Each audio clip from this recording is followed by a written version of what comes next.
Hello friend, स्वागत है आपका अपने यूट्यूब चैनल इंजीनियर्स पॉइंट में। तो दोस्तों, जैसा कि आपको पता है, हमने पिछले वीडियो में DFCCIL का जो आपका इलेक्ट्रिकल एग्जीक्यूटिव का पेपर था, उस पेपर में जो आपके सर्किट एनालिसिस के क्वेश्चन पूछे गए थे, उन सर्किट एनालिसिस के हमने 24 जो आपके क्वेश्चन है उनको हमने यहाँ पे डिस्कस किया था। यानी कि हमने उन 24 क्वेश्चन का कंप्लीट सॉल्यूशन किया था पार्ट 1 के अंदर। तो आज हम इस वीडियो में इस पेपर का पार्ट 2 के बारे में हम यहाँ पे डिस्कस करेंगे। तो इस पार्ट 2 के अंदर हम यहाँ पे मशीन और इलेक्ट्रॉनिक्स के जो क्वेश्चंस आपसे पूछे गए थे, उन क्वेश्चंस को हम यहाँ पे डिस्कस करने वाले हैं। तो अगर आपको हमारा ये वीडियो अच्छा लगा तो वीडियो को लाइक जरूर करना, और चैनल में पहली बार आए हो तो चैनल को सब्सक्राइब जरूर कर देना, क्योंकि आपको आगे भी आने वाले टाइम में ऐसे और भी पेपर का सोल्यूशन इस चैनल पर देखने को मिलेगा। तो चलिए दोस्तों, अब हम इस वीडियो को स्टार्ट करते हैं, जहाँ से हम स्टार्ट करेंगे मशीन्स के क्वेश्चंस को। दोस्तों, अगर आपने इसका पार्ट 1 नहीं देखा है तो उसका लिंक आपको इसी वीडियो के डिस्क्रिप्शन में मिल जाएगा। तो वहाँ पे जाकर के आप इसका पार्ट 1 भी देख सकते हो, जहाँ पे हमने आपको जो एक क्वेश्चन है सर्किट एनालिसिस के, इन क्वेश्चंस को डिस्कस किया हुआ है पार्ट 1 के अंदर। यहाँ पे अब हम बात करेंगे मशीन्स के क्वेश्चन की, जो कि आपसे मशीन के क्वेश्चन पूछे गए थे। तो हम पार्ट 2 में मशीन और इलेक्ट्रॉनिक्स के क्वेश्चन को हम यहाँ पे डिस्कस करने वाले हैं। तो यहाँ पे हमारा मशीन का पहला आप देख सकते हो, मशीन वाला सेक्शन है। इसमें पहला क्वेश्चन है हमारा, a transformer has 400 vote iron loss at full load, the iron loss at half full load. तो यहाँ से आपको आयरन लॉसेस दिया हुए हैं फुल लोड पे 400 वोट, तो यहाँ से आपको हाफ लोड पे आयरन लॉस पूछे गए हैं। तो आपको पता है कि ट्रांसफॉर्मर के अंदर हमारे आयरन लॉसेस होते हैं, वो क्या होते हैं, कांस्टेंट होते हैं। यानी कि आपके जो फुल लोड पे आयरन लॉसेस होंगे वही हमारे हाफ लोड पे भी होंगे। वो लोड चेंज होने पर हमारे आयरन लॉसेज जो वो बदलते नहीं है लोड के साथ, वो हमारे कांस्टेंट बने रहते हैं। तो जितने हमारे फुल लोड पे लॉसेस होंगे उतने हमारे हाफ लोड पे भी होंगे। तो इस प्रकार हमारा आंसर क्या हो जाएगा, ऑप्शन नंबर फर्स्ट यहाँ पे सही इस क्वेश्चन का आंसर हो जाएगा। अब चलते हैं हम अगले क्वेश्चन पे। तो अगला क्वेश्चन आता है हमारा यहाँ से question number second. Question number second है हमारा, two pole alternator is running at 1500 RPM it's angular velocity. तो यहाँ से आपको जो पोल दिए हुए हैं वो आपको दो दिए हुए हैं। जो आपका दो पोल का अल्टरनेटर है उसकी स्पीड आपको दी हुई है 1500 RPM पर रन कर रहा है।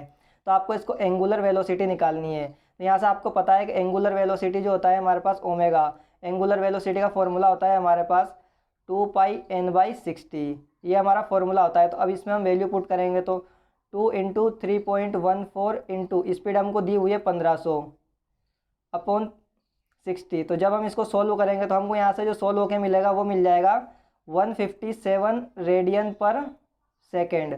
यानी कि हमारा इस क्वेश्चन का जो सही आंसर होगा वो हो जाएगा हमारा 157 रेडियन पर सेकेंड। यानी कि हमारा ऑप्शन नंबर सेकेंड इस क्वेश्चन का हमारा सही आंसर होगा। अब चलते हैं हम अगले क्वेश्चन पर। अगला क्वेश्चन है हमारा question number third, in a split face induction motor the two stator windings. जो हमारी स्प्लिट फेस इंडक्शन मोटर होती है, यानी कि सिंगल फेस मोटर होती है, उसमें दो स्टेटर वाइंडिंग का होती है हमारी, दोनों 90 डिग्री इलेक्ट्रिकली डिस्प्लेसमेंट पे रखी होती है। जो कि हमारी एक स्टार्टिंग वाइंडिंग होती है और एक रनिंग वाइंडिंग होती है, दोनों हमारी 90 डिग्री डिस्प्लेसमेंट पर रखी होती है। अब चलेंगे हम अगले क्वेश्चन पे। तो अगला क्वेश्चन है हमारा, core lamination in a transformer decreases. तो जो हम ट्रांसफॉर्मर में कोर को लेमिनेट करते हैं, जो हम लेमिनेट करते हैं, तो लेमिनेट करने के कारण क्या होता है, हमारी एडी करंट जो है वो क्या हो जाती है, हमारी एडी करंट लॉस जो होते हैं हमारे, वो क्या हो जाता है, हमारे डिक्रीज़ हो जाते हैं। और जब अगर हम इसमें सिलिकॉन मिलाते हैं कोर के अंदर ट्रांसफॉर्मर की, तो हमारे क्या होते हैं, हिस्टैरिसीस जो लॉस होते हैं वो क्या हो जाते हैं, हमारे डिक्रीज़ हो जाते हैं। तो यहाँ से आपको लेमिनेशंस के बारे में पूछा हो, तो लेमिनेशन करने से क्या होता है, हमारे एडी करंट लॉस जो होते हैं डिक्रीज़ हो जाते हैं। तो हमारा ऑप्शन नंबर यहाँ पे क्या सही आंसर क्या होगा, ऑप्शन नंबर फर्स्ट हमारा इस क्वेश्चन का सही आंसर होगा। अब चलते हैं अगले क्वेश्चन पे। तो अगला क्वेश्चन आता है हमारा यहाँ से, a three phase induction motor is running at 4% slip if the input to the rotor is 1000 watt then the mechanical power developed by the motor is. तो यहाँ से थ्री फेस इंडक्शन मोटर जो आपकी रन कर रही है वो 4% slip के साथ रन कर रही है। उसका जो आपका इनपुट पावर है, इनपुट जो पावर है आपका इंडक्शन मोटर में वो कितना है, आपका 1000 वोट। जो यानी कि आपका जो एयर गैप की पावर दे रखी है वो आपको कितनी दे रखी है, 1000 वोट दे रखी है। तो यहाँ से आपको मैकेनिकल डेवलप्ड पावर, यानी कि यहाँ से आपको पीएमडी की वैल्यू बतानी है, आपको मैकेनिकल डेवलप्ड पावर पीएमडी की वैल्यू कैलकुलेट करनी है। तो यहाँ से हमारे पास जो पीएमडी का फॉर्मूला होता है मैकेनिकल डेवलप्ड पावर का, वो होता है 1-S/PG। तो यहाँ से हमारा हो जाएगा 1 माइनस स्लिप कितनी हमारी 4%, 4% का मतलब होता है 0.04, और हमको एयर गैप पावर कितनी दी हुई है 1000। तो जब हम इसको सोल्व करेंगे तो ये हो जाएगा हमारा 0.96 इंटू 1000, तो ये हमको मिल जाएगा यहाँ से 960। तो हमारी एयर गैप पावर कितनी हो जाएगी हमारी, ये हमको जो यहाँ पे मैकेनिकल डेवलप्ड पावर होगी ये कितनी हो जाएगी हमारी 960 वोट। तो हमारा यहाँ से जो ऑप्शन सही होगा वो कौन सा हो जाएगा, ऑप्शन नंबर फर्स्ट हमारा इस क्वेश्चन का सही आंसर होगा। अब चलेंगे हम अगले क्वेश्चन पे। तो अगला क्वेश्चन आता है हमारा यहाँ से, the armature of DC machine is placed on the rotor to. जो हमारा डीसी मशीन में आर्मेचर होता है उसको रोटर पर रखने से क्या होता है, तो ये क्या करता है, हमारा कम्यूटेशन की जो प्रोसेस होती है उसको सपोर्ट करता है। अगर हम बात करते हैं डीसी मशीन में, तो डीसी मशीन में क्या होता है, हमारा जो आर्मेचर वाइंडिंग जो होती है हमारी, आर्मेचर वाइंडिंग ये कहाँ रखी होती है हमारी, ये रखी हुई होती है हमारी रोटर पर, ये रखी होती है हमारी रोटर पर। और इसको रोटर पर रखने का क्या फ़ायदा है कि कम्यूटेशन को सपोर्ट करता है। और हमारी जो फील्ड वाइंडिंग होती है, फील्ड वाइंडिंग ये हमारी कहाँ रखी होती है, डीसी मशीन के केस में ये रखी होती है हमारी स्टेटर पर।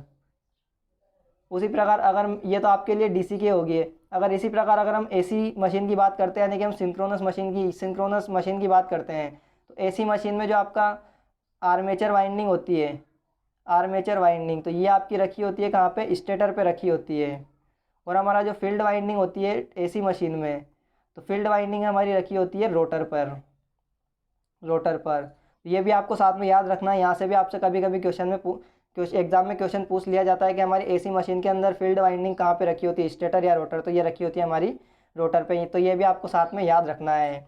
अब चलते हैं हम अगले क्वेश्चन पे। तो अगला क्वेश्चन है हमारा यहाँ से question number 7, a washing machine generally employees a motor. तो हमारी जो नॉर्मली वॉशिंग मशीन के अंदर कौन सी मोटर का यूज़ किया जाता है, तो हमारी वॉशिंग मशीन के अंदर रेसिस्टेंस स्प्लिट फेज मोटर का यूज़ किया जाता है।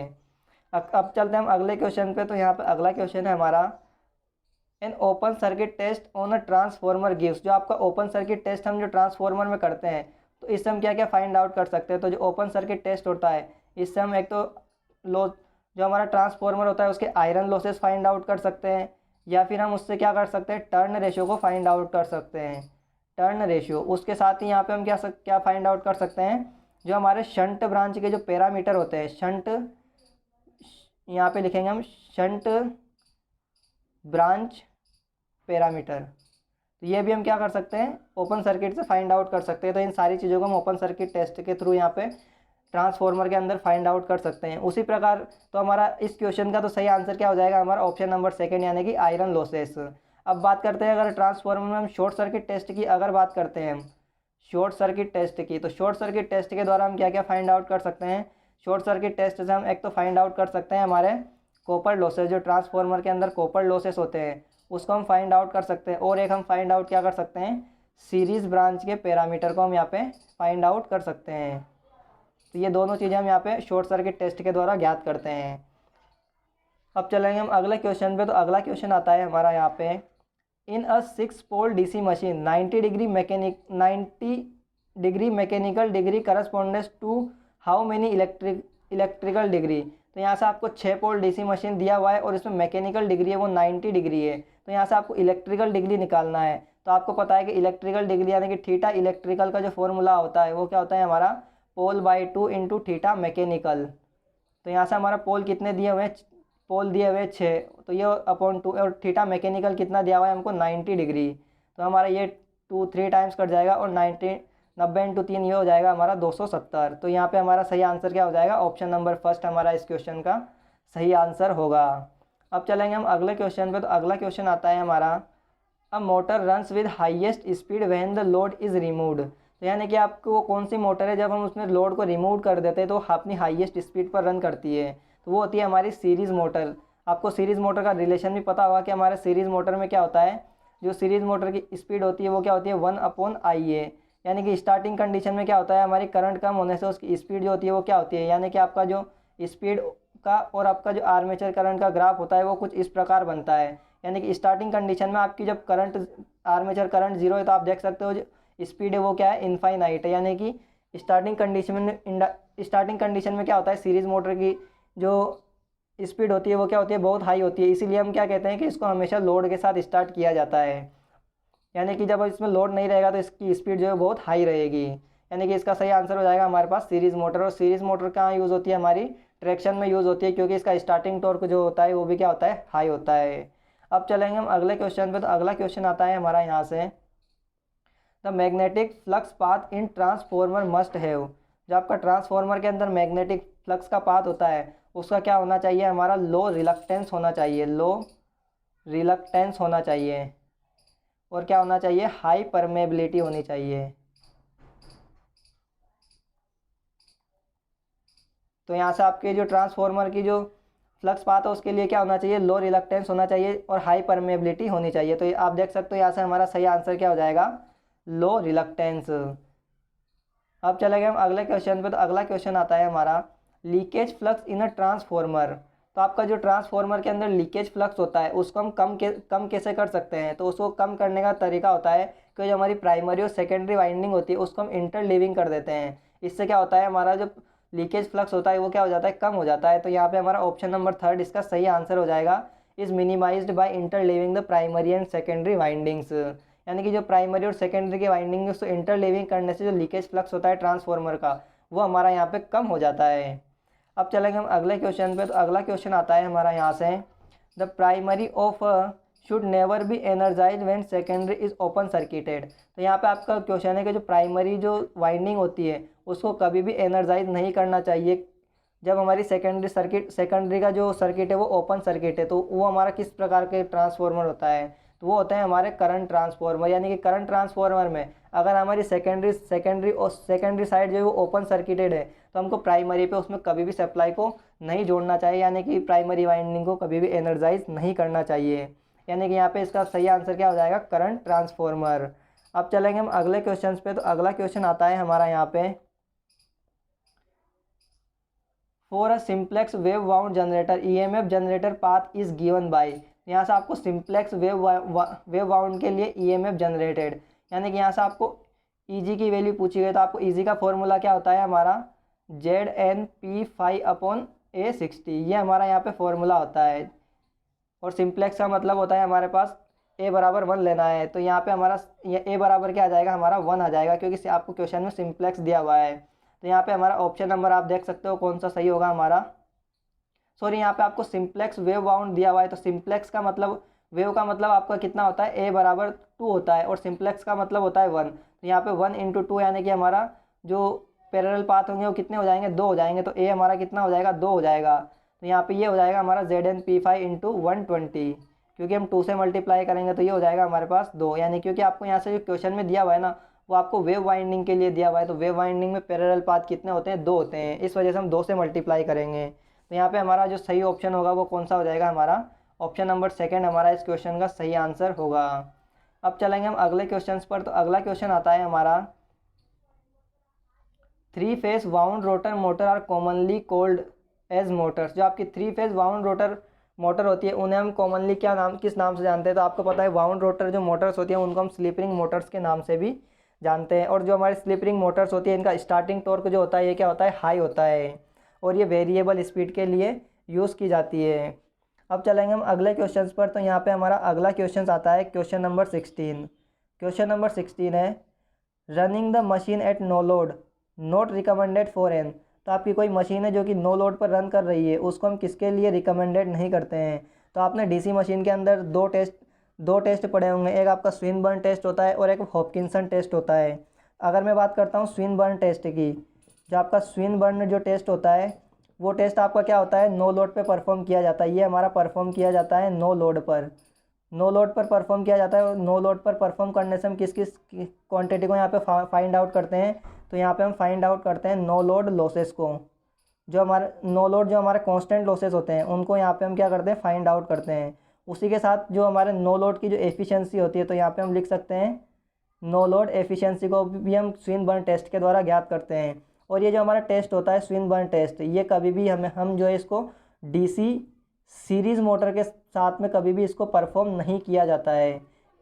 तो स्विनबर्न टेस्ट हमेशा शंट मशीन के साथ ही परफॉर्म किया जाता है, यानी कि डीसी सीरीज़ मोटर के लिए ये हमेशा परफॉर्म नहीं किया जाता है। तो हमारा इस क्वेश्चन का सही आंसर क्या हो जाएगा, डीसी सीरीज़ मोटर। जो आपका नो लोड पे जो रिकमेंडेड नहीं होता है वो कौन सा होता है, हमारा डीसी सीरीज़ मोटर। लेकिन अगर मैं बात करता हूँ जो आपका एक हॉपकिंसन टेस्ट भी होता है डीसी मशीन में, तो हॉपकिंसन टेस्ट जो आपका परफॉर्म किया जाता है ये हम हॉपकिंसन टेस्ट को हम और किस नाम से जानते हैं। तो हम एक इसको हीट रन टेस्ट के नाम से भी जानते हैं, या फिर हम एक इसको बैक टू बैक टेस्ट के नाम से भी जानते हैं, बैक टू बैक टेस्ट। तो ये सारे नाम जो है हॉपकिंसन टेस्ट के होते हैं। इसको हम क्यों परफॉर्म करते हैं, क्योंकि यहाँ पे ये आपका जो परफॉर्म किया जाता है ये आपका परफॉर्म किया जाता है फुल लोड पर परफॉर्म किया जाता है। और फुल लोड पे परफॉर्म करने के कारण इसी से हम क्या कर सकते हैं, फुल लोड के जो हमारे कांस्टेंट लॉसेस होते हैं उनको भी हम फाइंड आउट कर सकते हैं, और फुल लोड की जो एफिशिएंसी होती है उसको भी हम इसके थ्रू फाइंड आउट कर सकते हैं।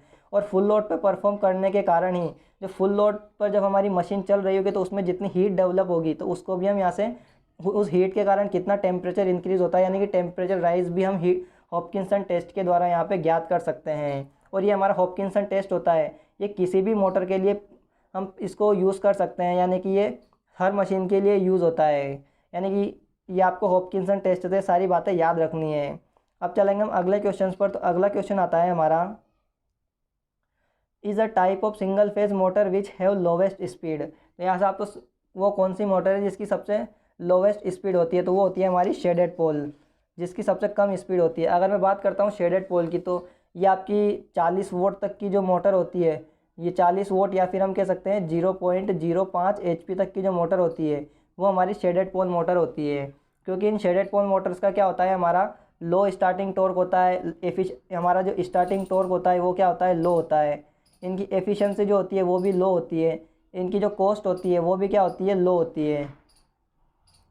इस वजह से, और इसमें जो रन करती है, रन किधर से किधर करती है, अनशेडेड पोर्शन से शेडेड पोर्शन की तरफ रन करती है। इस वजह से हम इसका यूज़ कहाँ करते हैं, हेयर ड्रायर हो गया, हमारा कूलर पंप की मोटर हो गया, और रिलेज हो गया, इन सभी के अंदर हम शेडेड पोल मोटर का यूज़ करते हैं। तो ये सारी डिटेल्स भी आपको इसके साथ में याद रखनी है। अब चलेंगे हम अगले क्वेश्चन पर। तो अगला क्वेश्चन है, a capacitor start motor has a. तो हमारी जो कैपेसिटर स्टार्ट मोटर होती है इसका क्या होता है, हमारा स्टार्टिंग टॉर्क हाई होता है। यानी कि आपका इस क्वेश्चन का सही आंसर जो होगा वो ऑप्शन नंबर फर्स्ट यहाँ पे सही आंसर होगा। इसका फोर्थ इसका सही आंसर नहीं होगा। ये आपका आंसर की में गलत आंसर दिया हुआ था, तो इसका सही आंसर हो जाएगा हैज़ हाई स्टार्टिंग टॉर्क। इसका हाई स्टार्टिंग टॉर्क कितना होता है, जो स्टार्टिंग टॉर्क होता है वो 3 to 4 टाइम्स होता है स्टार्टिंग टॉर्क। इसी कारण से हम इसका जो यूज़ करते हैं वो कहाँ करते हैं, जहाँ पे हमको हाई इनर्शिया लोड को चलाना होता है, जैसे कि हमारा कंप्रेशर्स हो गया, पंप हो गया, तो इनको चलाने के लिए हम किसका यूज़ करते हैं, कैपेसिटर स्टार्ट मोटर का यूज़ करते हैं। या फिर हमको जहाँ पे बार बार मोटर को बंद करना हो या फिर चालू करना हो, जहाँ पे हमको बार बार स्टार्ट और स्टॉप की आवश्यकता होती है, वहाँ पे हम क्या कौन सी मोटर का यूज़ करते हैं, कैपेसिटर स्टार्ट मोटर का यूज़ करते हैं। क्योंकि इसका स्टार्टिंग टॉर्क जो होता है वो बहुत ज़्यादा होता है, इसीलिए हम इसमें हाई स्टार्टिंग टॉर्क वाली मोटर का यूज़ करते हैं, जो कि आपकी कैपेसिटर स्टार्ट मोटर होती है। अब चलेंगे हम अगले क्वेश्चन पर। तो अगला क्वेश्चन है हमारा, the open circuit characteristics of a DC generator is also called as characteristics. जो आपके डीसी जनरेटर में ओपन सर्किट कैरेक्टरिस्टिक्स होती है उनको हम और किस नाम से जानते हैं, तो उस कैरेक्टरिस्टिक्स को हम क्या कहते हैं, नो लोड सैचुरेशन करंट के नाम से भी जानते हैं। या फिर इसका एक नाम और होता है जिसे हम लिख सकते हैं, क्या कहते हैं, मैग्नेटिक कैरेक्टरिस्टिक्स भी हम इसी को कहते हैं। या तो हम नो लोड सैचुरेशन करंट के बोलेंगे या फिर मैग्नेटिक कैरेक्टरिस्टिक्स बोलेंगे। ये आपकी कैरेक्टरिस्टिक किस किस के बीच ड्रॉ की जाती है, तो ये आपकी ड्रॉ की जाती है E0 वर्सेस IF के बीच में, ये आपकी ड्रॉ की जाती है। IF आपकी यहाँ पे फील्ड करंट होगी और E0 यहाँ पे क्या है, आपका generated EMF at no load, यानी कि जो आपका नो लोड पर EMF जनरेट होता है उसके बीच में, और आपकी जो फील्ड करंट है उसके बीच में ये कैरेक्टरिस्टिक्स आपकी ड्रॉ की जाती है। यानी कि इस क्वेश्चन का हमारा सही आंसर हो जाएगा फोर्थ। अब चलेंगे हम अगले क्वेश्चन पर। तो अगला क्वेश्चन है हमारा, the direction of rotation of field in 3 phase induction motor depends on. तो आपके 3 फेज इंडक्शन मोटर होती है उसमें जो रोटेशन की डायरेक्शन होती है किस पे डिपेंड करती है, तो ये आप हमारी डिपेंड करती है phase sequence of the supply voltage. जो हमारा सप्लाई वोल्टेज का फेज सीक्वेंस होता है उस पर हमारी इंडक्शन मोटर की जो रोटेट करने की डायरेक्शन होती है वो डिपेंड करती है। यानी कि ऑप्शन नंबर फोर्थ हमारा इस क्वेश्चन का सही आंसर होगा। यहाँ से अब चलते हैं हम अगले क्वेश्चन पर। तो अगला क्वेश्चन आता है यहाँ से हमारा क्वेश्चन नंबर 21। क्वेश्चन नंबर 21 है, the function of dummy coils in DC machine. तो डीसी मशीन के अंदर हम डमी कोइल्स जो यूज़ करते हैं तो उसको क्यों यूज़ करते हैं, तो जो डमी कोइल्स क्यों की जाती है ना, तो उसका मेन रीज़न होता है जो हमको आर्मेचर होता है उसको मैकेनिकली बैलेंस बनाने के लिए हम यहाँ पे डमी कोइल्स का यूज़ करते हैं। अगर मैं बात करता हूँ डमी कोइल में जो आपका वोल्टेज होता है वो तो आपका अवेलेबल होता है, लेकिन उसमें डमी कोइल्स के अंदर जो हमारी करंट होती है वो क्या होती है, हमारी जीरो होती है। यानी कि डमी कोइल्स के अंदर वोल्टेज तो अवेलेबल होता है, यानी कि वोल्टेज तो वहाँ पे रहता है, लेकिन करंट डमी कोइल्स के अंदर यहाँ पे जीरो होती है। तो ये दो चीज़ भी आपको साथ में याद रखनी है। और डमी कोइल्स का यूज़ क्यों किया जाता है, मैकेनिकली बैलेंस करने के लिए आर्मेचर को। अगले क्वेश्चन पर चलेंगे। तो अगला क्वेश्चन है हमारा, to obtain greater efficiency the slip of an induction motor should be. यहाँ से हमको स्लिप क्या होती है हमारी, S बराबर NS minus NR upon NS। तो यहाँ से हमको हाईएस्ट इफिशिएंसी के लिए जो हमारे स्लिप की वैल्यू होनी चाहिए वो कितनी होनी चाहिए, बहुत ही लो होनी चाहिए स्लिप की वैल्यू। तो जितनी कम होगी स्लिप, जितनी कम होगी उतने ही हमारे क्या होंगे, रोटर और स्टेटर, जो हमारा स्टेटर का मैग्नेटिक फील्ड है और रोटर जो है वो हमारे उनके बीच में स्लिप जितनी कम होगी उतनी हमारी एफिशिएंसी क्या होगी, ज़्यादा होगी। यानी कि ऑप्शन नंबर ए हमारा यहाँ पे इसका सही आंसर होगा। अगले क्वेश्चन पर चलते हैं। तो अगला क्वेश्चन आता है हमारा क्वेश्चन नंबर 23। क्वेश्चन नंबर 23 है the armature current by a 220 volt DC motor of an armature resistance of 0.5 ohm, the back EMF is 180 volt. तो यहाँ से आपको जो सप्लाई वोल्टेज दिया हुआ है वो 220 वोल्ट का दिया हुआ है, आर्मेचर रेसिस्टेंस आपको यहाँ पे 0.5 ओम दिया हुआ है और बैक ईएमएफ यहाँ से आपको 180 वोल्ट दिया हुआ है। तो यहाँ से आपको आर्मेचर करंट निकालनी है। तो आपको फॉर्मूला पता है कि जो फॉर्मूला होता है हमारा वो क्या होता है, बैक ईएमएफ का फॉर्मूला होता है हमारा EB बराबर V माइनस IA RA, ये हमारा बैक ईएमएफ का फॉर्मूला होता है। तो यहाँ से हमको EB की वैल्यू कितनी दी हुई है, 180 बराबर वोल्टेज दिया हुआ है हमको 220 माइनस IA हमको कैलकुलेट करना है और RA की वैल्यू हमको 0.5 ओम दी हुई है। तो यहाँ से जब हम इसको सोल्व करेंगे तो हमको IA 0.5 into IA is equal to, ये हमारा, हम इसको दोनों को एक तरफ ले जाएंगे तो ये हमारा कितना हो जाएगा 400। तो यहाँ से हमको IA इज इक्वल टू कितना मिल जाएगा, 400 अपॉन 0.5। तो जब हम इसको सोल्व करेंगे तो हमको यहाँ से कितनी मिल जाएगी, 80 एम्पियर यहाँ से हमको आर्मेचर करंट की वैल्यू मिल जाएगी। तो यहाँ से हमारा इस क्वेश्चन का सही आंसर क्या हो जाएगा, ऑप्शन नंबर यहाँ पे हमारा सेकंड इस क्वेश्चन का सही आंसर होगा। अब चलेंगे हम अगले क्वेश्चन पर। तो अगला क्वेश्चन आता है हमारा the magnetic flux density on a surface of a iron face is 1.5 Tesla which is the typical saturation level value of ferromagnetic material, find the force density on the iron face. तो यहाँ से आपको जो iron piece है उसकी आपको flux density दी हुई है, यानी कि आपको BM की वैल्यू दी हुई है और वो दी हुई है आपको 1.5 टेस्ला। तो यहाँ से आपको निकालना क्या है, फोर्स डेंसिटी निकालनी है। तो फोर्स डेंसिटी यहाँ से आपको कैलकुलेट करनी है। तो आपको यहाँ से फोर्स डेंसिटी के फॉर्मूले की बात करते हैं। तो यहाँ से हमको हमारे पास जो फोर्स का जो फॉर्मूला होता है फोर्स डेंसिटी कैलकुलेट करने का, वो होता है हमारे पास 1/2 BM का स्क्वायर अपॉन म्यू। ये हमारे पास फोर्स कैलकुलेट करने का फॉर्मूला होता है। तो इसमें वैल्यू हमको पुट करनी है। तो 1/2 इंटू BM हमको कितना दिया हुआ है, 1.5 का स्क्वायर अपॉन म्यू की वैल्यू कितनी होती है, 4 पाई इंटू 10 की पावर -7, ये हमारे पास वैल्यू होती है। तो अब हम क्या करना है, इसको सोल्व करना है।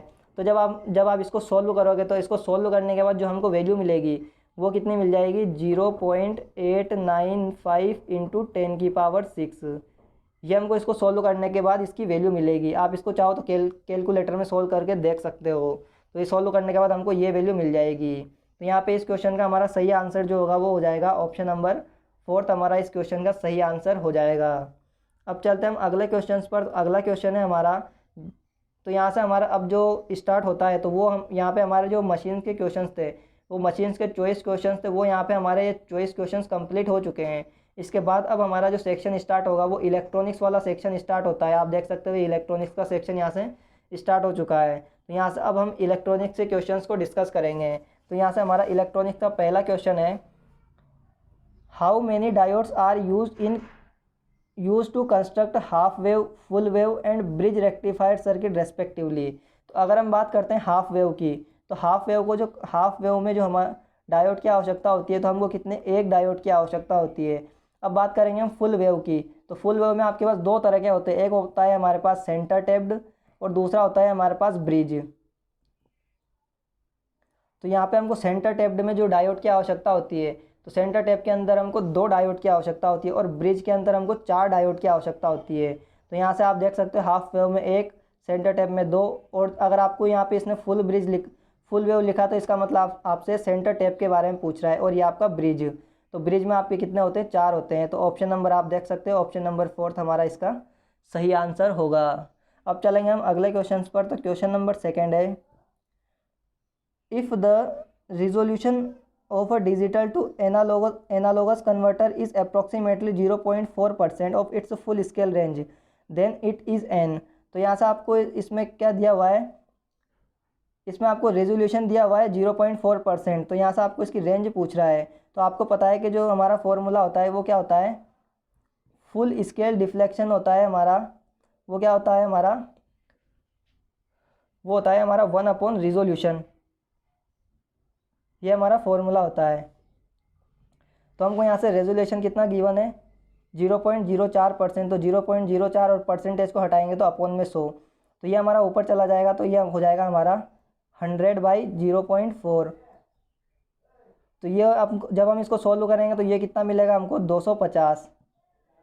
तो यहाँ से हमको कितना हो जाएगा FSD जो फुल स्केल डिफ्लेक्शन है वो कितना मिल जाएगा हमको 250। तो अब आपको ये फुल स्केल डिफ्लेक्शन 250 मिल चुका है। तो अब आपको पता है कि यहाँ पे हमको जो कितने, अब आपसे कन्वर्टर पूछ रहा है कितने बिट का कन्वर्टर होगा, तो आपको फॉर्मूला पता है कि किसी भी कितने बिट का कन्वर्टर है उसका फॉर्मूला निकालने के लिए फॉर्मूला होता है हमारा 2n-1, ये हमारा फॉर्मूला होता है,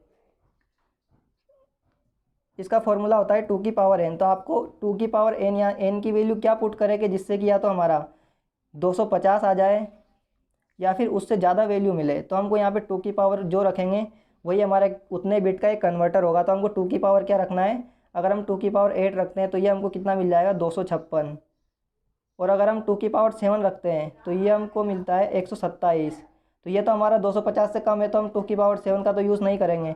तो यहाँ पे हम 2n यानी कि n की वैल्यू 8 रखेंगे तो हमको 256 मिलेगा, जो कि 250 से ज़्यादा है। तो इस प्रकार हमारा एक 8 बिट कन्वर्टर हो जाएगा, यानी कि ऑप्शन नंबर 3 हमारा इसका सही आंसर होगा। अब चलते हैं हम अगले क्वेश्चंस पर। तो यहाँ से हमारा अगला क्वेश्चन आता है, क्वेश्चन नंबर 3 है the product of the 2 binary numbers. यहाँ से आपको 2 बाइनरी नंबर दिए हुए और इनका आपको प्रोडक्ट यानी कि इसका मल्टीप्लिकेशन करना है। तो बाइनरी का मल्टीप्लिकेशन होता है आपका सेम वैसे होता है जैसे कि आप नॉर्मली मल्टीप्लिकेशन करते हो, यानी कि हमको क्या करना है 0 1 1 में मल्टीप्लिकेशन करना है 1 1 0 का। तो आपका 0 में मल्टीप्लाई करेंगे तो हमारे तीनों जीरो हो जाएंगे, उसके बाद इसमें 1 का करेंगे तो ये हो जाएगा हमारे पास 1 1 और 0 इंटू ये हो जाएगा हमारे पास 1 1 और 0। अब क्या करना है, हम तीनों को जोड़ना है, इसको प्लस करना है। तो 0 तो हमारा ऐसा आ जाएगा, उसके बाद 0 और 1 क्या होता है 1 हो जाएगा, 0 + 1 1 हो जाएगा, और 1 और 1 क्या हो जाएगा हमारा 0 हो जाएगा, क्योंकि बाइनरी में एडिशन करते हैं तो 1 और 1 क्या हो जाता है 0 हो जाता है, और हमारा कैरी 1 चला जाता है। तो यहाँ पे हमारा एक कैरी आ जाएगा, तो 1 और 0 हमारा क्या हो जाएगा 1 हो जाएगा, और फिर हम 1 और 1 क्या हो जाएगा 0 हो जाएगा, और एक हमारा कैरी आ जाएगा, वो कैरी अब हमारा यहाँ आ गया। तो यहाँ से कैरी यानी कि 1 और 0 क्या हो जाएगा 1 हो जाएगा। तो हमारा जो बाइनरी का जो मल्टीप्लिकेशन करेंगे इन 2 नंबर का, तो हमको आंसर क्या मिलेगा 10010, यानी कि हमारा ऑप्शन नंबर यहाँ पे 3 इस क्वेश्चन का सही आंसर होगा। अगले क्वेश्चन पर चलेंगे। तो अगला क्वेश्चन है among the following which is fixed frequency oscillator. तो यहाँ से आपको जो क्रिस्टल ऑप्शन दिए हुए हैं इनमें से आपको फिक्स्ड फ्रीक्वेंसी ऑसिलेटर कौन सा है। तो यहाँ पे हमारा फिक्स्ड फ्रीक्वेंसी ऑसिलेटर होता है वो क्रिस्टल ऑसिलेटर, यहाँ पे हमारा फिक्स्ड फ्रीक्वेंसी ऑसिलेटर होता है। अगर मैं बात करूँ यहाँ पे क्रिस्टल ऑसिलेटर की, तो ये आपका बनाया जाता है पीजो इलेक्ट्रिक मटेरियल से क्रिस्टल ऑसिलेटर को बनाया जाता है। और यहाँ पे इसका जो फ्रीक्वेंसी ऑफ ऑसिलेशंस का जो फॉर्मूला आता है F0 का, वो क्या आता है हमारे पास 1/2π√L इक्विवेलेंट C इक्विवेलेंट। तो ये हमारे पास इसमें फ्रीक्वेंसी ऑफ ऑसिलेशंस कैलकुलेट करने का फॉर्मूला होता है। अगर मैं बात करता हूँ क्रिस्टल ऑसिलेटर की, तो इसका जो Q फैक्टर होता है क्वालिटी फैक्टर, ये भी इसका हाई होता है। उसी के साथ इसमें ये हमको क्या करता है एक्यूरेट वैल्यू देता है, ये हमको क्या करता है एक्यूरेट वैल्यू देता है, जो भी हम फ्रीक्वेंसी को मेज़र करते हैं उसकी हमको एक्यूरेट वैल्यू देता है। तो ये सारी चीज़ें आपको इसके साथ में याद रखनी है। अगला क्वेश्चन है हमारा the circuit which produces the best stabilisation of an operating point. तो यहाँ से आपको वो कौन सा सर्किट है जो हमको सबसे best stabilisation operating point provide करवाता है। तो वो होता है हमारा वोल्टेज डिवाइडर बाइसिंग जो होती है, वो हमको बेस्ट स्टेबलाइजेशन प्रोवाइड करवाती है। जो हम ट्रांजिस्टर की बाइसिंग पढ़ते हैं, जो कि हमारे 4 तरह की बाइसिंग होती है, उसमें हमारी जो वोल्टेज डिवाइडर बाइसिंग होती है वो हमको सबसे बेस्ट स्टेबलाइजेशन ऑपरेटिंग पॉइंट जो है वो प्रोवाइड करवाती है। और इसी वोल्टेज डिवाइडर बाइसिंग को हम अलग अलग नाम से जानते हैं। तो इसको हम और किस नाम से जानते हैं, तो इसी को हम एक कह सकते हैं, एक नाम होता है इसका सेल्फ बायस भी हम इसी को कहते हैं, या फिर इसी को हम और नाम से जानते हैं तो इमीटर बायस भी इसी को कहते हैं। हम क्या कहते हैं इमीटर बायस भी हम इसी को कहते हैं। तो ये सारे नाम भी इसी बाइसिंग के, चाहे आप वोल्टेज डिवाइडर बायस बोलो, सेल्फ बायस बोलो या फिर इमीटर बायस बोलो, ये सारे इसी के नाम हैं। और सबसे ज़्यादा जो 4 बाइसिंग होती है उसमें सबसे ज़्यादा जो यूज़ होती है ये हमारे वोल्टेज डिवाइडर बाइसिंग ही यूज़ होती है। और यहाँ पे अगर बात करता हूँ मैं इसमें स्टेबिलिटी फैक्टर क्या होता है, तो हमारा यहाँ पे स्टेबिलिटी फैक्टर होता है 1 plus beta upon 1 plus beta R E upon R E plus R T H. ये हमारे पास यहाँ से क्या होता है, स्टेबिलिटी फैक्टर को कैलकुलेट करने का फॉर्मूला होता है वोल्टेज डिवाइडर बाइसिंग के अंदर। तो ये आपको फॉर्मूला भी साथ में याद रखना है, कभी इस पर आपसे डायरेक्ट न्यूमेरिकल पूछा जा सकता है। अगले क्वेश्चन की बात करेंगे तो अगला क्वेश्चन है हमारे पास, the voltage and the output and input voltages of an emitter follower has a phase shift difference. तो यहाँ से आपको बात करते हैं सबसे पहले तो इमीटर फॉलोवर जो हम कहते हैं वो किसको कहते हैं, तो इमीटर फॉलोवर कहते हैं हम कॉमन कलेक्टर कॉन्फ़िगरेशन को। तो जो हमारा कॉमन कलेक्टर कॉन्फ़िगरेशन होता है इसी को हम इमीटर फॉलोवर के नाम से भी जानते हैं। तो यहाँ पे हमारा जो कॉमन कलेक्टर जो कॉन्फ़िगरेशन होता है तो इसमें फेज शिफ्ट हमको कितना मिलता है, 0 डिग्री का फेज शिफ्ट मिलता है। यहाँ पे अगर हम बात करते हैं कॉमन कलेक्टर कॉन्फ़िगरेशन की तो इसका इनपुट इम्पीडेंस जो होता है, इनपुट इम्पीडेंस वो कितना होता है हमारा, हाई होता है। और अगर हम बात करते हैं आउटपुट इम्पीडेंस की तो इसका आउटपुट इम्पीडेंस जो होता है वो क्या होता है, लो होता है। और इसी कारण हम इसका यूज़ कहाँ करते हैं, कॉमन कलेक्टर कॉन्फ़िगरेशन का इम्पीडेंस मैचिंग के अंदर हम क्या इसका यूज़ करते हैं, इम्पीडेंस मैचिंग। तो इम्पीडेंस मैचिंग में हम इसका यूज़ करते हैं कॉमन कलेक्टर कॉन्फ़िगरेशन का। इसके बाद हमारे पास दो कॉन्फ़िगरेशन और होते हैं, एक होता है हमारे पास कॉमन एमीटर कॉन्फ़िगरेशन, तो इसमें हमको फेज शिफ्ट मिलता है 180 डिग्री का। और एक हमारे पास होता है कॉमन बेस कॉन्फ़िगरेशन, तो इसमें फेज शिफ्ट कितना मिलता है, इसमें भी हमको 0 डिग्री का फेज शिफ्ट देखने को मिलता है। अब चलते हैं अगले क्वेश्चन पर। तो अगले क्वेश्चन पर चलेंगे हम। यहाँ पे आपको एक बूलियन एक्सप्रेशन दिया हुआ है तो इसको आपको सिंप्लीफाई करना है। तो सिंप्लीफाई करने के लिए हम क्या करेंगे, a प्लस ए बी। तो यहाँ से हम क्या करेंगे, a कॉमन ले लेंगे। तो यहाँ पे हमारे पास बन जाएगा 1 प्लस बी। तो ये a इंटू 1 प्लस बी हमारे पास क्या होता है, 1 होता है। तो यहाँ से हमारा जो एक्सप्रेशन बनेगा वो क्या हो जाएगा, हमारा ऑप्शन नंबर 4 इसका सही आंसर होगा। अब चलते हैं अगले क्वेश्चन पर। तो यहाँ से अगला क्वेश्चन है, in a certain transistor the emitter current is 1.04 times the collector current. तो यहाँ से आपसे क्या दिया हुआ है, आई ई जो दी हुई है वो आपको दी हुई है 1.04 times of I C if the emitter current is. अब यहाँ से आपको आई ई दिया हुआ है कितना, 12 मिली एम्पियर। तो यहाँ से आपको बेस करंट फाइंड आउट करना है, आई बी ये फाइंड आउट करना है। तो सबसे पहले तो हम यहाँ से तो ये दिया हुआ है तो यहाँ से आपको पता है कि गेन क्या होता है, आई ई जो आउटपुट अपॉन इनपुट होता है ये हमारा गेन होता है। तो आई ई अपॉन ये हो जाएगा हमारा आई सी। तो ये हमारा कितना हो जाएगा 1.04। तो यहाँ से हमारा जो आई ई अपॉन आई सी होता है तो ये तो इसका जस्ट अपोजिट जो होता है हमारा आई सी अपॉन आई ई। तो ये हमारा क्या होता है, ये हमारा होता है एल्फ़ा।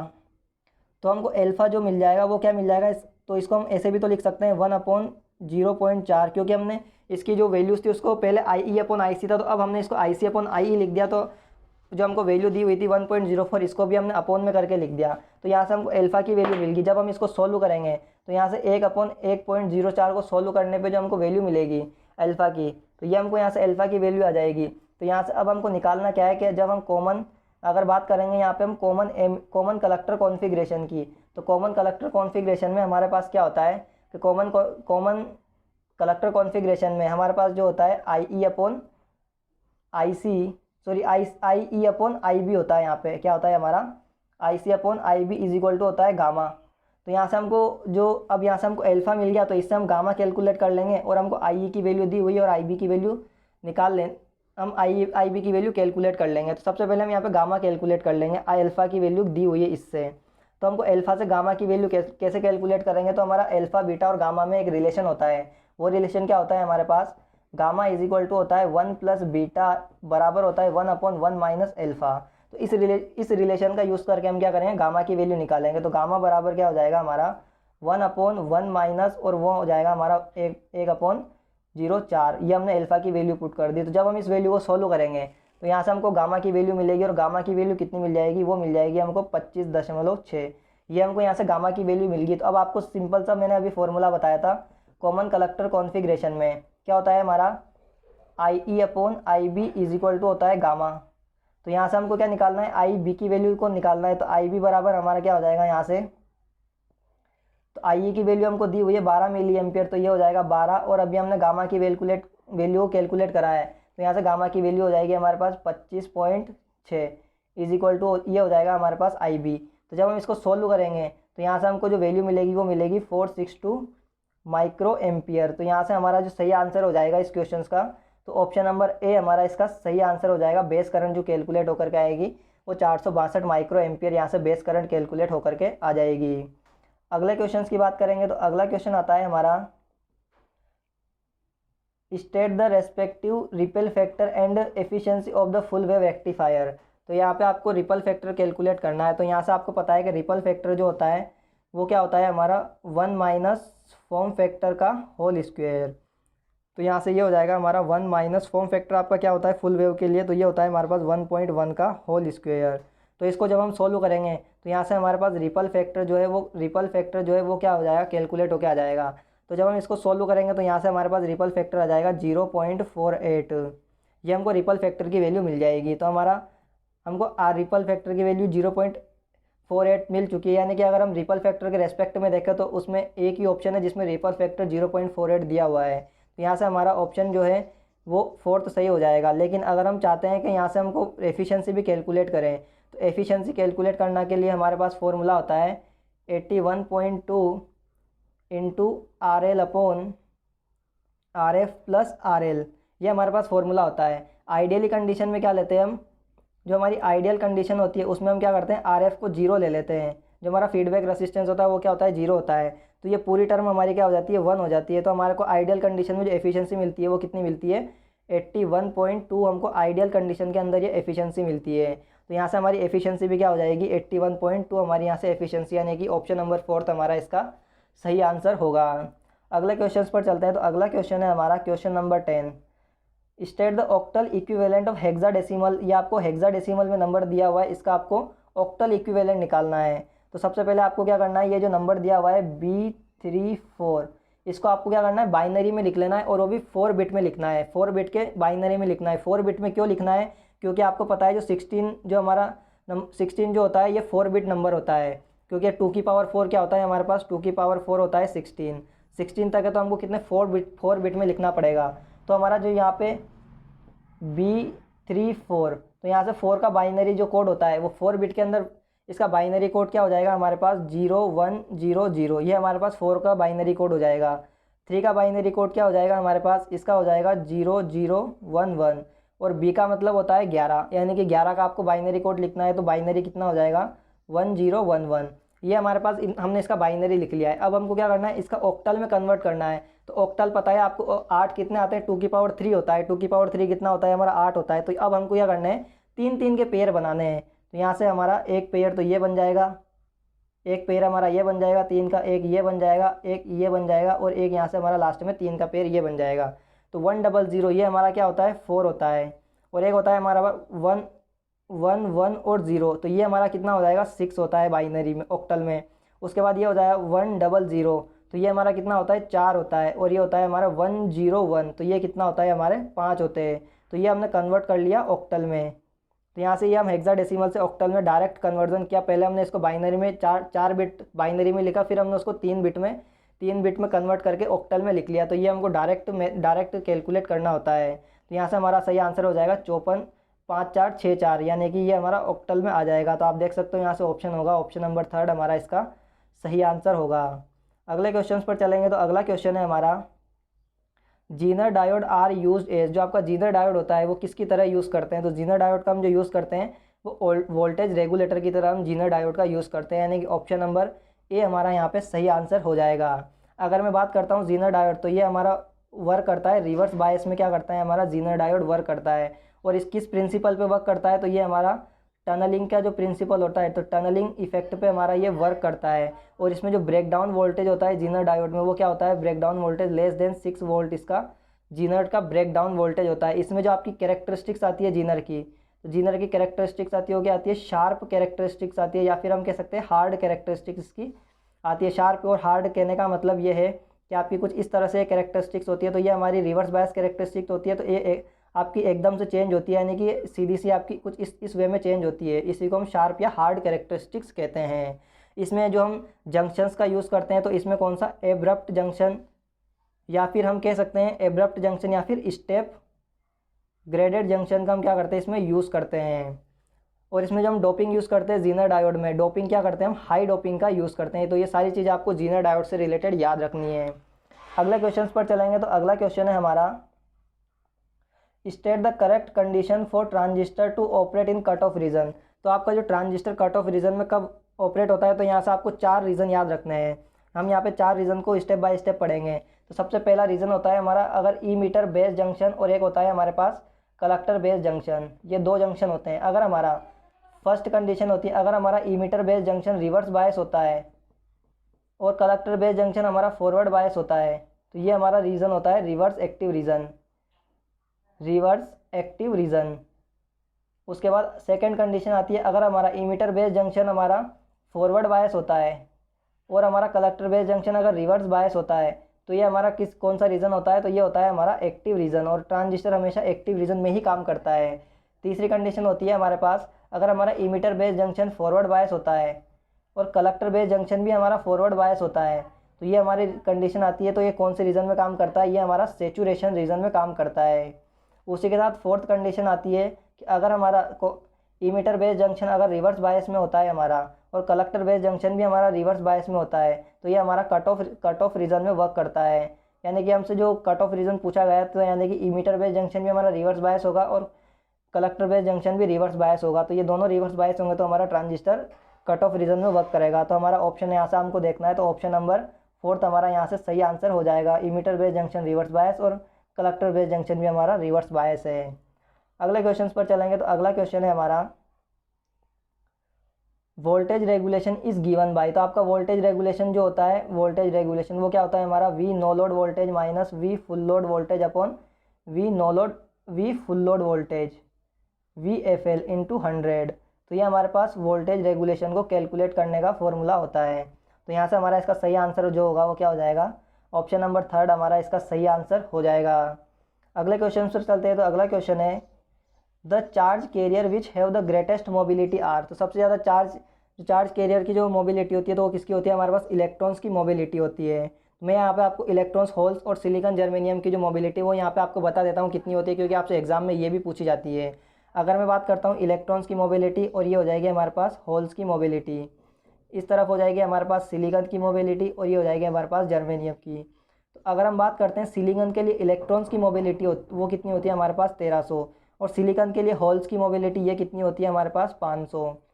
उसी प्रकार अगर हम बात करते हैं जर्मेनियम के लिए इलेक्ट्रॉन्स की मोबिलिटी, तो ये होती है हमारे पास 3800, और जर्मेनियम के लिए होल्स की मोबिलिटी होती है ये कितनी होती है 1800। तो यहाँ से आप देख भी सकते हो, तो यहाँ से आपको इलेक्ट्रॉन्स की मोबिलिटी ज़्यादा दिखेगी एज़ कम्पेयर टू होल। तो आप यहाँ से देख सकते हो हमको इलेक्ट्रॉन्स की मोबिलिटी जो होती है वो क्या ज़्यादा होती है। लेकिन अगर आपसे ये पूछ लेता कि सिलिकॉन और जर्मेनियम में किसकी मोबिलिटी ज़्यादा होती है, तो आप देख सकते हो जर्मेनियम की मोबिलिटी ज़्यादा होती है एज़ कम्पेयर टू सिलिकॉन। और अगर मोबिलिटी का जो यूनिट की बात करते हैं, तो यूनिट क्या होती है इसकी, metre square upon volt second इसकी यूनिट होती है मोबिलिटी की। तो ये यूनिट भी काफ़ी बार एग्जाम में पूछी जाती है। अगले क्वेश्चन की बात करेंगे, तो नेक्स्ट क्वेश्चन आता है हमारा क्वेश्चन नंबर 15। क्वेश्चन नंबर 15 है the ideal value of CMRR। सबसे पहले तो यहाँ आपका CMRR होता क्या है, तो CMRR की अगर मैं बात करता हूँ, तो इसकी फुल फॉर्म होती है हमारा कॉमन मोड रिजेक्शन रेशियो। ये इसकी फुल फॉर्म होती है कॉमन मोड रिजेक्शन रेशियो। तो ये आपका होता क्या है CMRR, तो यहाँ से हमारा CMRR जो होता है ये क्या होता है हमारा differential gain upon open loop gain का रेशियो होता है। तो यहाँ से हम लिख सकते हैं ADM, तो ये होता है हमारा डिफरेंशियल गेन, और ये होता है हमारा ओपन लूप गेन, यानी कि यहाँ से हम क्या लिख सकते हैं इसको ACM। सॉरी यहाँ पे ओपन लूप नहीं आएगा, यहाँ पे आपका कॉमन मोड गेन आएगा। तो ये हमारा CMMR का फॉर्मूला होता है, यानी कि differential gain upon common mode gain का रेशियो क्या होता है हमारा कॉमन मोड रिजेक्शन रेशियो कहलाता है। तो यहाँ से इसकी आइडियल कंडीशन में अगर मैं बात करता हूँ आइडियली इसकी वैल्यू कितनी होती है, तो आइडियली इसकी वैल्यू कितनी होती है, इनफाइनाइट होती है। तो यहाँ से हमारा इस क्वेश्चन का सही आंसर क्या हो जाएगा, ऑप्शन नंबर 4 इसका सही आंसर हो जाएगा। अगर बात करते हैं CMMR का, अगर आपसे DB के अंदर फॉर्मूला पूछ ले डेसिमल में इसका फॉर्मूला क्या होगा, तो अगर हम बात करते हैं CMRR का, अगर हम डेसिमल में फॉर्मूले की बात करें, तो यहाँ से हमसे डायरेक्ट काफ़ी बार एग्जाम में क्वेश्चंस भी पूछे जाते हैं। तो इसका फॉर्मूला होता है हमारा 20 log 10 differential gain ADM upon common mode gain ACM। ये हमारे पास इसका DB में फॉर्मूला होता है, ये हमारा जो फॉर्मूला आता है DB में आता है CMRR का। तो ये फॉर्मूला भी आपको नोट कर लेना है। अगले क्वेश्चन पर चलेंगे, तो अगला क्वेश्चन आता है हमारा state the respective decimal equivalent and hexadecimal equivalent of. तो यहाँ से आपको ये जो क्वेश्चंस दिया हुआ है, आपको इसको इक्विवेलेंट चेंज करना है। जो ऑक्टल में जो नंबर दिया हुआ है इसको आपको डेसिमल में और हेक्साडेसिमल दोनों के अंदर कन्वर्ट करना है। तो सबसे पहले हम इसको डेसिमल में कन्वर्ट करेंगे, फिर इसको हेक्साडेसिमल में कन्वर्ट करेंगे। तो आपको कन्वर्ट कैसे करना है, तो सबसे पहले हम ये जो नंबर दिया हुआ है हमको 65, तो ये हो जाएगा हमारे पास 65, ये हमारे पास ऑक्टल में है। इसको हमको डेसिमल, सबसे पहले हम इसको डेसिमल में कन्वर्ट करेंगे। तो डेसिमल में कन्वर्ट करने के लिए हम क्या करेंगे, तो ये हो जाएगा हमारे पास 5 × 8 की पावर 0 प्लस 6 × 8 की पावर 1। तो ये हमारे पास क्या हो जाएगा, 8 की पावर 1 हो जाएगा 8, और 8 × 6 कितना होता है 48, प्लस 8 की पावर 0 होता है 1, और 5 × 1 क्या हो जाएगा 5। तो ये हमारे पास कितना आ जाएगा 48, और 5 कितने होते हैं हमारे पास 53। तो ये जो कैलकुलेट हो गया है ये हमने डेसिमल में कैलकुलेट कर लिया, यानी कि डेसिमल में कितना मिलेगा हमको 53 मिल जाएगा। यानी कि हम हमारा डेसिमल में आपसे पहले पूछा गया है तो हमारा पहला नंबर डेसिमल में 53, तो इसके अकॉर्डिंग तो हमारा 53 सही आंसर होगा। लेकिन अब हमको हेक्साडेसिमल में भी कन्वर्ट करना है। तो हेक्साडेसिमल में कैसे कन्वर्ट करेंगे, तो आपको सेम प्रोसेस को फॉलो करना है। सबसे पहले यहाँ पे हमको ऑक्टल में 8 दिया हुआ है, तो हम इसको क्या करेंगे 3 बिट के अंदर बाइनरी में लिख लेंगे। तो 5 को हम बाइनरी में कैसे लिखते हैं 1013 बिट में। उसके बाद 6 को कैसे लिखेंगे, तो इसको लिख लेंगे हम 6 को जो लिखने का तरीका होता है 3 बिट बाइनरी में, सॉरी इसको हम कितने 3 बिट बाइनरी में लिख लेंगे। तो 3 बिट बाइनरी में 6 कितना होता है, ये होता है 10110। अब क्या करेंगे हम इसको, अब हमको हेक्साडेसिमल में चेंज करना है। तो मैंने अभी आपको बताया था हेक्साडेसिमल में हमारा जो कितने बिट होते हैं 4 बिट होते हैं, तो हमको 4 के पेयर बनाने पड़ेंगे। तो एक पेयर हमारे पास ये बन जाएगा, और एक पेयर इधर नहीं है तो हम यहाँ पे 2 0 लगा लेंगे। तो यहाँ पे हमारे पास 010101, ये हमारे पास क्या होता है, ये हमारे पास इसकी वैल्यू कितनी होती है 5 होती है। और ये कितना होता है हमारे पास 1100, तो ये हमारे पास कितना होता है, इसकी वैल्यू 3 होती है। तो हमको ये जो मिलेगा हेक्साडेसिमल में, ये कितना मिल जाएगा हेक्साडेसिमल में 35। तो यहाँ से ये हमारा हेक्साडेसिमल में भी कन्वर्ट हो गया, यानी कि ऑप्शन नंबर हमारा इसका ए सही आंसर होगा। अगले क्वेश्चन पर चलेंगे। तो अगला क्वेश्चन है the lower and upper cut off frequency are called the frequency. जो हमारी लोअर और अपर कट ऑफ फ्रीक्वेंसी होती है, रेजोनेंस में आपने पढ़ा होगा, तो जो हमारी लोअर और अपर कट ऑफ फ्रीक्वेंसी होती है तो उनको हम क्या कहते हैं हाफ पावर फ्रीक्वेंसी के नाम से भी जानते हैं। अगले क्वेश्चन पर चलेंगे। तो अगला क्वेश्चन है the binary equivalent of decimal 22 is. यहाँ से आपको जो 22 जो दिया हुआ है डेसिमल में, इसका बाइनरी इक्विवेलेंट कैलकुलेट करना है। तो बाइनरी इक्विवेलेंट कैसे कैलकुलेट करना है, मैं आपको बेसिक मेथड से बता रहा हूँ। चाहे तो हम इसको डायरेक्ट भी कैलकुलेट कर सकते हैं, लेकिन बेसिक मेथड से कैसे कैलकुलेट करेंगे, डेसिमल को हम बाइनरी में चेंज करना है। तो सबसे पहले यहाँ से हम 2 का डिवाइड करते जाएंगे। तो जब हमने 2 से डिवाइड किया तो पूरा डिवाइड हो गया, तो रिमाइंडर कितना बचा 0। अब फिर हम 2 से डिवाइड करेंगे तो 5 टाइम डिवाइड हो जाएगा, रिमाइंडर 1।